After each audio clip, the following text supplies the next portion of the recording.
Hello, Radhe Radhe everyone. So आज हम देखेंगे हमारे important questions of chapter metal and non metal, जो हमारे क्लास 10th का चैप्टर नंबर 3 है।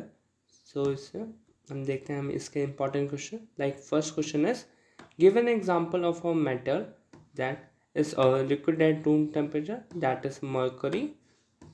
सो is the best conductor of heat, that is silver. So is a poor conductor of heat, that is lead, and can be easily cut with a knife, so that is sodium. So our next question is why are metals a good conductor of electricity? So metal are good conductor of electricity because they have free electrons or delocalized electrons that move easily through the metal and carry electric current. So जो हमारे metals होते हैं उनके पास free electrons होते हैं, जिसकी वजह से वो ईजिली कंडक्ट कर पाते हैं इलेक्ट्रिसिटी और चलते हैं। सो फिर हमारा अगला क्वेश्चन है what happens when magnesium react with oxygen, write a balance chemical equation. So magnesium burns in oxygen with a bright white flame to form magnesium oxide, a white powder. So जो हमारा magnesium जब react करता है in presence of oxygen, so वो form करता है एक white flame to form magnesium oxide, वो फॉर्म करता है, वो काइंड ऑफ वाइट पाउडर होता है। लाइक इसका इक्वेशन है 2Mg plus O2 will give 2MgO। ये हमारा एक kind of balance chemical equation है। So next question is why do non metal do not conduct electricity, give an example. So non-metal do not conduct electricity because they do not have free electrons or mobile ions. For example, sulfur is a non-metal and an insulator. So जो भी हमारे non metals होते हैं उनके पास free electrons नहीं होते, इस चलते वो कंडक्ट नहीं कर पाते हैं हमारे इलेक्ट्रिसिटी, इस चलते। और उसका एग्जांपल है हमारे सल्फर, जो एक तरह का नॉन मेटल है और वो एक तरह का इंसुलेटर भी है। सो हमारा अगला क्वेश्चन है name and one metal and one non metal that are stored in a kerosene and why. So metal that is sodium and non-metal is phosphorus. So they are highly reactive and can fire if exposed to air. So they are stored in kerosene to prevent reaction with oxygen and moisture. So जो हमारे metal है एक sodium and non metal that is phosphorus, और इनको हम इस चलते kerosene में रखते हैं क्योंकि ये काफ़ी ज़्यादा हाईली रिएक्टिव होते हैं और ये काफ़ी जल्दी हमारा फायर कैच कर लेते हैं, इस चलते इन्हें हम एक्सपोज टू एयर में नहीं रखते हैं, इस चलते। सो फिर हमारा अगला क्वेश्चन है write the chemical equation for the reaction of zinc with hydrochloric acid, what is the gas evolve. So इसमें हमारा केमिकल इक्वेशन है Zn plus 2HCl will give ZnCl2 plus H2। ये हमारा एक बैलेंस केमिकल इक्वेशन, इसमें हमारा एक hydrogen gas form हो रहा है। So hydrogen gas is evolve in this reaction. इसमें हम देख सकते हैं हमारा जो हाइड्रोजन गैस है वो इवॉल्व हो रहा है इस रिएक्शन में।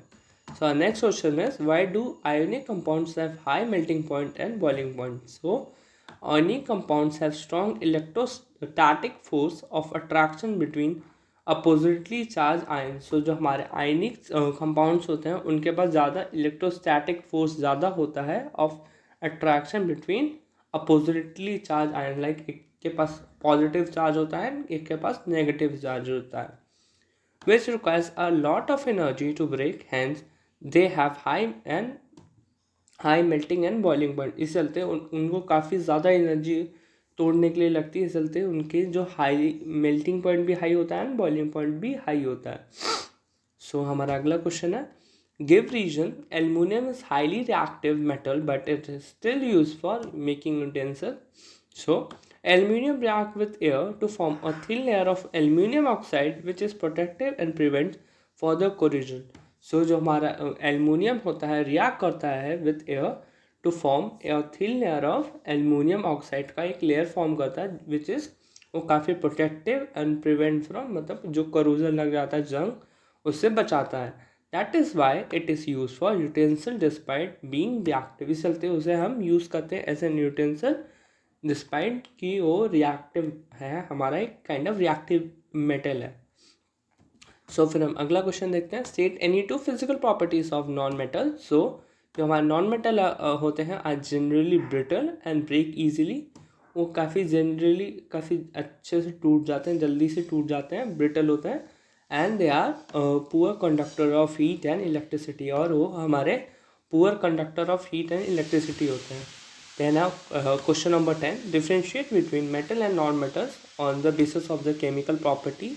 सो metal react with oxygen to form basic oxides, and non metal जो हमारे होते हैं वो फॉर्म करते हैं एसिडिक और न्यूट्रल ऑक्साइड। जो हमारे बेसिक ऑक्साइड्स होते हैं वो kind of acidic in nature होते हैं, एंड हमारे जो एसिडिक ऑक्साइड्स होते हैं वो हमारे बेसिक इन नेचर होते हैं, जिससे कि हमारा रिएक्ट करते हैं, फिर उसके बाद हमारा न्यूट्रलाइजेशन रिएक्शन फॉर्म होता है, उसमें सॉल्ट प्लस H2O जो हमने पिछले चैप्टर में पढ़ा था। फिर रिएक्शन विद एसिड्स, उसमें हमारा हाइड्रोजन गैस फॉर्म होता है, and usually do not react, इसमें रिएक्ट नहीं होता है हमारे नॉन मेटल्स में।